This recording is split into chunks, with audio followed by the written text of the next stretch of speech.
गुस्सा तो सबको आता है, और सही व्यक्ति पर, सही समय पर, सही मात्रा में, सही ढंग से जिसको गुस्सा करना आ गया उसका गुस्सा भी बेड़ा पार कर देगा, यही याद रख लेना। मनोविज्ञान में भय का जो रोग है उसको जब भयंकर रूप धारण कर लेता है तो उसको बोलते हैं फोबिया, और वो जिंदगी भर रहता है। तो अभी की जो न्यू एजुकेशन है, मॉडर्न एजुकेशन, उसमें प्रयोग कराए जाते हैं बच्चों पर। तो बच्चों को ये देखा जाता है इनके अंदर कौन कौन से डर बैठे हुए हैं। किसी बच्चे को ऊंचाई से डर लगता है, किसी को सांप बिच्छू देखकर डर लगता है, किसी को नदी देखकर डर लगता है। साहस एक बड़ी चीज है जो आपके बहुत सारे डरों को जीतने का काम करता है। 4 गुंडे आकर पूरी बस में सबको हाईजैक कर लेते हैं। अब बस के अंदर 35 आदमी बैठे हैं। अब उनमें से अगर एक हिम्मत करके आगे कोई भी सवारी, पैसेंजर एक भी उठकर और हिम्मत दिखाकर एक को गिरा दे और 4-5 अपने और लोग भी खड़े हो जाएं और उसके बाद सारी सवारियां वो मिल जाएं, तो उसके बाद वो जो गुंडे होते हैं, वो जो बोल रहे होते हैं मैं काट दूंगा, मार दूंगा, जला दूंगा, फलाना कर दूंगा, वो सब के सब दुम दबा के भागते हैं और पिटते भी हैं।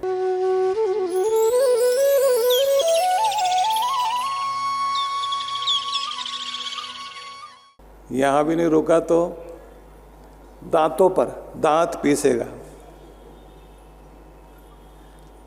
ये सारी सीढ़ी है इसके नीचे उतरने की। और अगर यहां भी नहीं रोका तो फिर जबान पर पहुंचता है। फिर जबान जो जो मंत्र पढ़ती है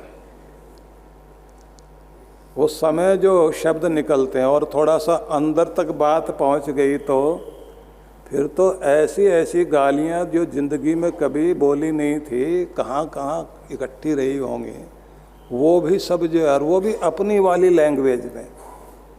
कोई मराठी है तो वो इंग्लिश में गाली देने में मज़ा नहीं आता उसको लगता है असली मज़ा तो मराठी में ही है, वैसे ही बोलेंगे।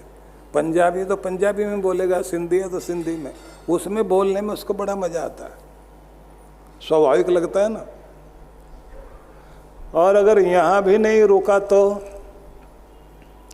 फिर ये कंधों पर जाता है और कंधों से जाता है भुजाओं पर, बाहें चढ़ा लेता है आदमी। और अगर यहाँ भी नहीं रुका तो पाँव तक, फिर लात घूसे तो कितना भयंकर रूप धारण कर लेता है, उठा पटक शुरू। और इससे भी ज़्यादा ये होता है कि जो आपकी रिजर्व फोर्स होती है ना, आपके अंदर जो शक्ति रिजर्व में रखी हुई है, गुस्से में वो भी यूज होती है। जिस आदमी को एक आदमी पकड़ ले और वो बैठा रह जाए, उठे नहीं, गुस्से की हालत में 4 पकड़े हुए हों उन्हें भी उठा के फेंक देता आदमी, इतनी ताकत लगाता है, ऐसा विस्फोट आता है। तो ऐसा विस्फोट जिस चीज से उत्पन्न होता है, भगवान कहते हैं जब पहला रूप आए वहीं से स्वयं को संभालना सीख जाइए, क्योंकि इससे आप कुछ बनाते नहीं, बिगाड़ जरूर लेते हैं। अपना मान सम्मान, अपनी इज्जत सब खराब कर लेते हैं। और गुस्से में बोला गया आप तो भूल जाओगे, लेकिन जिसको बोला है वो जिंदगी में नहीं भूल सकता, ये बात याद रख लेना। जिसको भी आपने जो जो बोल दिया, आप तो बोलकर भूल गए क्योंकि आपका तो गुब्बार निकल गया, लेकिन जिसके लिए बोला गया वो जिंदगी भर कभी नहीं भूलेगा। वो कहेगा कि इसने मुझे ये बोला था। एक भला आदमी तो ऐसा था, गुस्से में आकर के अपने नौकर को थप्पड़ मार देता था, बाद में उसको जो है वो मिश्री डाल के दूध पिलाता था। नहीं तो मेरा भाई है, पी बैठ करके। अब वो दूध पीने के बाद शांत तो हो जाता था, पर बोलता क्या था, मालिक बेगुनाह को थप्पड़ मारा, भूलूंगा नहीं कभी भी। बोले 1 गिलास और पी ले भैया, तो फिर थोड़ा फर्क पड़ेगा। किसी पिता ने अपने बच्चे को सिखाया था ना कि जो तू बार बार अकड़कर उल्टा सीधा बोलने की और अपमान करने की आदत पड़ गई ना, कि ये साधारण चीज नहीं है। उससे कहा कि कीले गाड़ के देख जरा दीवार पर। बच्चे ने कीलें गाड़ी 5-7 जगह, बोले अब इनको उखाड़ ली। बोले जो गालियां दी ना तूने, ये कील गाड़ने जैसा है। बोले उखाड़ भी तो दी, बोले समझौता कर भी लिया, तो अभी अब देख दीवार पर निशान है या नहीं है। बोला निशान तो हैं, बोले ऐसे ही दिल पे निशान रह जाते हैं, वो कभी खत्म नहीं हुआ करते बेटा। इसलिए किसी के दिल पे निशान मत डालो, तुम्हारी मूर्खता किया कराया मिट्टी कर देते हैं। हाँ, मुझे एक शब्द बहुत अच्छा याद आता है जो अरिस्टोटल ने कहा था, गुस्सा तो सबको आता है, पर सही व्यक्ति पर, सही समय पर, सही मात्रा में, सही ढंग से जिसको गुस्सा करना आ गया उसका गुस्सा भी बेड़ा पार कर देगा, यही याद रख लेना। उचित मात्रा में, उचित समय में, उचित ढंग से, उचित शब्दों में, उचित प्रकार से यदि आप अपना गुस्सा भी करते हैं तो गुस्सा भी कल्याण करेगा। भाई इतनी होश होती कहाँ है आदमी को। तो भगवान ने तो अनेक तरह के उद्वेग की चर्चा की है। मैंने तो एक क्रोध की बात कही। भय, भय साधारण चीज नहीं है। एक बार भयभीत कर दिया, किसी की जिंदगी में भय बैठ गया। मनोविज्ञान में भय का जो रोग है उसको जब भयंकर रूप धारण कर लेता है तो उसको बोलते हैं फोबिया,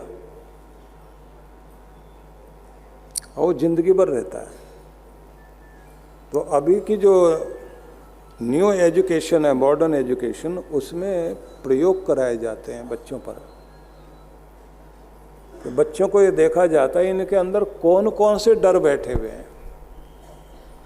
किसी बच्चे को ऊंचाई से डर लगता है, किसी को सांप बिच्छू देखकर डर लगता है, किसी को नदी देखकर डर लगता है, किसी को जीव जंतु देखकर डर लगता है, कोई भीड़ को देख के डर जाता है, कोई आग को देख के डर जाता है। तो बच्चों को फिर सबके साथ ले जाकर ऐसी प्रैक्टिस कराई जाती है। ट्रैकिंग पर लेकर के जाएंगे, बच्चों से नदी पार कराएंगे, उछल कूद कराएंगे, अग्नि का गोल घेरा बनाकर उसके बीच में से कूदाएंगे। और जब बच्चे ऐसा कुछ कर जाते हैं तो उसके बाद पीछे मुड़ के देखते हैं। पहले तो कहते हैं मैं नहीं कर पाऊंगा, मैं नहीं कर पाऊंगा। जब कर जाते हैं ये तो कुछ भी नहीं था, ये तो मैं कर सकता हूं, तो वो डर खत्म हो जाते हैं। साहस एक बड़ी चीज है जो आपके बहुत सारे डरों को जीतने का काम करता है। 4 गुंडे आकर पूरी बस में सबको हाईजैक कर लेते हैं। अब बस के अंदर 35 आदमी बैठे हैं। अब उनमें से अगर एक हिम्मत करके आगे कोई भी सवारी, पैसेंजर एक भी उठकर और हिम्मत दिखाकर एक को गिरा दे और 4-5 अपने और लोग भी खड़े हो जाएं और उसके बाद सारी सवारियां वो मिल जाएं, तो उसके बाद वो जो गुंडे होते हैं, वो जो बोल रहे होते हैं मैं काट दूंगा, मार दूंगा, जला दूंगा, फलाना कर दूंगा, वो सब के सब दुम दबा के भागते हैं और पिटते भी हैं। अभी तो पीछे एक न्यूज में दिखा रहे थे आपके महाराष्ट्र में, कहाँ नासिक में हुआ, एक दुकानदार के पास में एक लुटेरा आ गया। वो दुकानदार भी कमाल का था, उसने कोई डंडी लेके अपनी और ऐसा पीटा उसको, वो भाग गया लुटेरा। उसके बाद वो दोबारा आ गया लुटेरा, उसको लगा कि मैंने और जगह लूटा है और ये जो है दुकानदार अकेला आदमी मुझे पीट के भगा रहा है। वो दोबारा आ गया। अब ये दुकानदार हिसाब कर रहा था बैठा हुआ, इसने देखा कि वो फिर आ गया, बोला तू फिर आ गया? और उसने कहा मैं ऐसी तैयारी करके आया हूं, अब तुम्हें काट के छोड़ूंगा। ये उछल के खड़ा हुआ, बोला अभी बताता हूं तुम्हें। अब की बार तो उसने ऐसी बड़ी डंडी उठाई अपने पास से, उसे मारते मारते सड़क तक लेकर गया।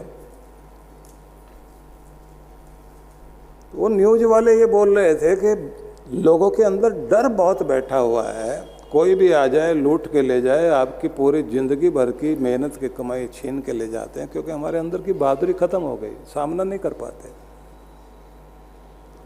कि जब कभी ऐसे लोगों को देखते हैं कि सामने भिड़ जाए, महिलाएं ऐसी भिड़ जाएं तो चार चार को गिरा करके और ऐसा भगा कर आए। साहस से साहस पैदा होता है, वीरता से वीरता पैदा होती है, और कायरता से कायरता। तो अपने भीतर साहस को पैदा करें, डरों पर काबू पाएं, अपने क्रोध पर काबू पाएं। आपको प्रैक्टिस करते करते अपने को संभालना होता है, एक दिन में कोई नहीं सीख पाएगा। आप जब कभी अशांत करने वाला कोई आदमी मिले और आप अशांत ना हो, अपने को संभाल लें, और मन कहे कि वो नहीं, उसको जवाब देना चाहिए था मुझे, उस समय अपनी पीठ थपथपा करके कहो कि मैंने अपने को संभाला, खुद को कंट्रोल किया। जवाब देना हर किसी को आता है, लड़ना हर एक को आता है, घर में लड़ाइयाँ हो सकती हैं, लेकिन मैंने अपने घर को, अपने रिश्तों को संभाला है, अपने आप को कंट्रोल करके अपने को ठीक किया है, मेरे अंदर बड़प्पन जागा है। तो जहाँ आपको शांत रहना चाहिए वहाँ शांत रहिए, और जहाँ आपको देश के लिए, धर्म के लिए, कर्तव्य के लिए लड़ना पड़े तो वहाँ दुम दबा कर मत भागिए। वहाँ तो बहादुर होना चाहिए आपको, वहाँ तो वीर होना भी चाहिए। जब समाज पर, देश पर, धर्म पर, आन बान शान पर, कहीं पर भी कोई इस तरह की चीज़ आए तो वहाँ पर तो आपको अपना पराक्रम दिखाना चाहिए ना। भक्त होने का मतलब केवल इतना ही नहीं है कि दब्बू बन के बैठे रहें आप। भक्त शांत होता है, भक्त दया वाला होता है, प्रेम वाला होता है, सहयोगी होता है, ये सारे गुण होते हैं। वो अत्याचार करता नहीं, लेकिन अत्याचार सहता भी नहीं, ये बात ध्यान रखना। अत्याचार सहना भी नहीं है, झुकना भी चाहिए, झुकाना भी चाहिए, मानना भी चाहिए और मनवाना भी चाहिए, सुधरना भी चाहिए, सुधारना भी चाहिए। तो झुको भी और झुकाओ भी, स्वयं भी बदलो और दूसरों को भी बदलने के लिए मजबूर करो। अब खास बात, दूसरों को एहसास कराओ कि उन्हें आपके साथ कैसा व्यवहार करना चाहिए। फिर से सुनिए, दूसरों को एहसास कराओ कि उन्हें आपके साथ कैसा व्यवहार करना चाहिए। उन्हें कहो कि आप मेरे साथ ऐसा व्यवहार नहीं कर सकते, आपको सावधान होना चाहिए। हम भी अपने में एक मान वाले व्यक्ति हैं, सम्मान वाले व्यक्ति हैं। कुछ भी बोलोगे, कोई भी हरकत करोगे, ये इतनी हिम्मत नहीं होनी चाहिए। और एक बात और, आप बैठे हुए कहीं और आपके सामने कोई भी कुछ भी बोल रहा हो, किसी का भी अपमान कर रहा हो, किसी भी तरह की भाषा बोल रहा हो, गाली गलौज से बात करता हो, तो उसको खबरदार करिए और कहिए, खबरदार, या तुम्हें पता होना चाहिए यहाँ हम भी बैठे हुए हैं, इतना तो लिहाज रखो। तुम्हारे उठने बैठने का तरीका, तुम्हारे बोलने का तरीका, कुछ तो तमीज रखो। इतनी शक्ति अपने अंदर पैदा करिए, नहीं तो कोई भी कुछ भी व्यवहार करेगा कोई। तो इसलिए फिर मैं आपको लेकर चलता हूं वहां। भगवान कहते हैं मेरे प्यारों की पहचान है ये कि जो उद्वेग रहित जीवन जीते हैं, भय रहित होकर जीते हैं, क्रोध रहित जीवन जीते हैं, हर्ष आदि, खुशी आदि की स्थितियों में भी उस तरह की हरकतें नहीं करते कि जिससे अपने कुल का, बड़ों का मान समाप्त होता हो, और जो न खुद दुखी हो न दूसरों को दुखी करें। भगवान कहते हैं कि ये सब मेरे प्यारे लोग हैं। तो इसमें एक बात और ध्यान में रख लीजिए कि वे लोग जो स्वयं को संतुलित रखना जान गए हैं और श्रद्धा की दौलत जिनके पास है, ऐसे लोग परमात्मा के लाडले प्यारे तो बनेंगे ही, लेकिन उनके अंदर एक बड़ी चीज़ होती है कि परमात्मा के जो वरदान हैं, जो नेमत है भगवान की, जो भगवान की रहमत बरसती है, उसके भी वो प्रेम पात्र, प्यारे पात्र बन जाते हैं, उसको भी प्राप्त करने के लायक बन जाते हैं। इसलिए कहते हैं श्रद्धा ही है जो आँख बन कर के आपको परमात्मा के दर्शन कराएगी। श्रद्धया देवो देवत्वम अश्नुते, देवताओं का देवत्व, उनका देवतापन श्रद्धा के कारण टिका हुआ है। जब श्रद्धा नहीं रहती, देवता देवता नहीं रहता। तुम्हारे अंदर के देवत्व को, देवतापन को श्रद्धा जगाएगी, तुम्हारी भक्ति को श्रद्धा जगाएगी, तुम्हारे ऊपर परमात्मा की कृपा को श्रद्धा लेकर आएगी। इसलिए श्रद्धा को सबसे पहले महत्व दीजिए। श्रद्धया सत्यमाप्यते, श्रद्धा के कारण ही सत्य तत्व को, परमात्मा तत्व को प्राप्त किया जाता है। श्रद्धया विंदते वसु, धनों का स्वामी भी व्यक्ति जो है, सच्ची समृद्धि का मालिक भी तभी बनता है आदमी जब उसके अंदर गहरी श्रद्धा हो। किसी भी चीज़ के प्रति जब आपकी लगन बन जाए, गहरा प्रेम बन जाए, श्रद्धा बन जाए, वो श्रद्धा आपसे न जाने क्या क्या कराएगी। जरा सोचिए कि जो लोग अमरनाथ के दर्शन करने जाते हैं, दिल्ली, पंचकुला और मेरठ में सनातन संस्कृति जागरण महोत्सव की दिव्य गूंज के बाद अब वही आध्यात्मिक ऊर्जा पहुंच रही है देवभूमि हिमाचल प्रदेश में।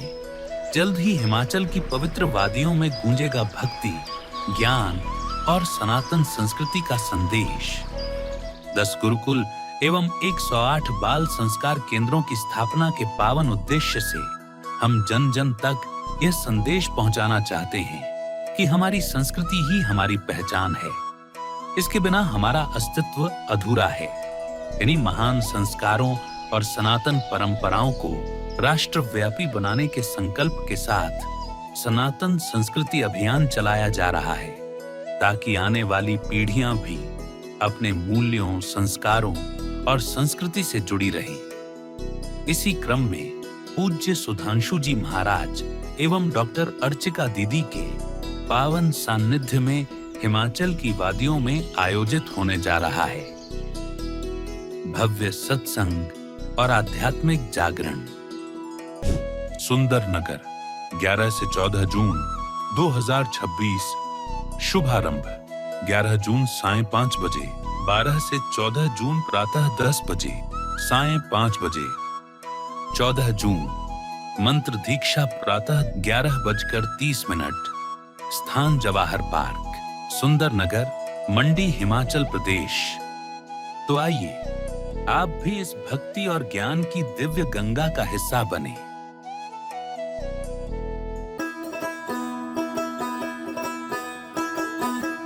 गुरु पूर्णिमा का महान अवसर हम सबके समक्ष आ रहा है।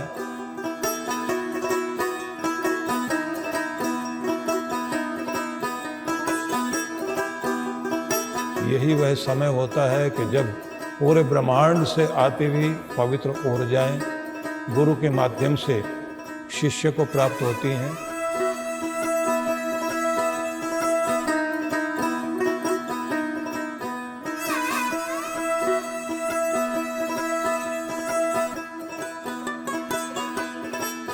इस बार का अवसर बहुत विशेष होगा। मैं सबको निमंत्रण देना चाहता हूं, आप अवश्य पधारें। मेरी मंगल कामनाएं और आप सभी के लिए बहुत बहुत आशीर्वाद।